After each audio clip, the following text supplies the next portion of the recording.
Hi guys, welcome to my channel. And Baaghi 4 teaser గురించి మాట్లాడుకుందాం. ఏం మూవీలు తీస్తున్నారా బాబు, అసలు ఆ టీజర్ చూస్తే నాకు వాంతి వచ్చేటట్టు అయింది తెలుసా. భాగి ఫ్రాంచైజీయే మొత్తం రీమేకుల సినిమా అది.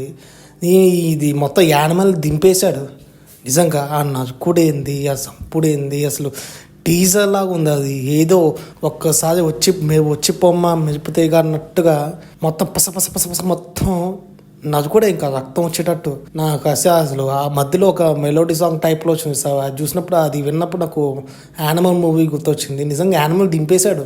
భాగి 1 అది వర్షం రీమేక్, భాగి 2 అదేమో మన అడవి క్షణం రీమేక్. అది భాగి 3 నాగ చైతన్య సునీల్ గారి తడాక మూవీ రీమేక్. మొత్తం రీమేక్లే.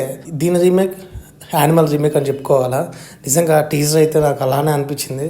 నాకు అసలు ఏం నచ్చలేదు టీజర్లో. అసలు ఏం తీసినా అసలు బాలీవుడ్లో ఏం అర్థం అవుతలేదు నాకు. టీజర్ చూడగానే ఏందిరా నాకు కూడా ఏందిరా, అసలు హీరోయిన్లు కూడా మొత్తం సంపుకోవడం తప్ప ఏం లేదు దాంట్లో. టైగర్ ష్రాఫ్ గారు అయితే ఆయన చేసిన సినిమాలు అన్ని రీమేక్లే.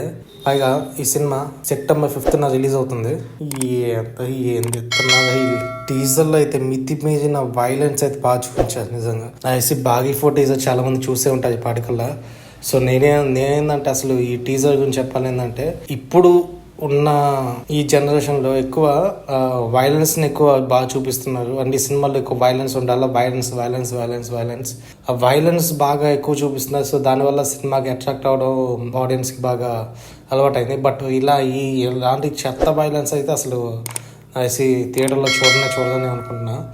అసలు అది చెప్పాలంటే మొత్తం యానిమల్ రీమేక్ లానే ఉంది. ఇది అయితే మొత్తం చంపుకోవడం తప్ప ఏం లేదు. మరి టీజర్ నాకైతే ఏమనిపించలేదు. మరి ఈ సెప్టెంబర్ 5న విడుదల అవుతుంది సినిమా. మరి చూడాలి మరి ఎలా ఉంటుంది ఏందని. అయితే టైగర్ ష్రాఫ్ గారు, మీకైతే ఒక విషయం, రీమేకుల సినిమాలు ఆపేయండి సార్. ఏదైనా మంచి కంటెంట్ ఉన్న సినిమాలు తీయండి, యాక్టింగ్ స్కిల్స్ ఉన్న సినిమా తీయండి. అసలు ఆయన అయితే స్టంట్స్ కానీ డాన్స్ కానీ ఓకే బాగానే అంతా బాగానే చేస్తాడు ఆయన. స్టంట్స్ డాన్స్ చాలా బాగుంటాయి. బట్ అయ్యే పెట్టుకొని సినిమాలు తీస్తే మాత్రం అసలు కుదరదు. మీకు ఏమైనా థాట్స్ ఉంటే కదా కామెంట్స్లో తెలియజేయండి. Thank you.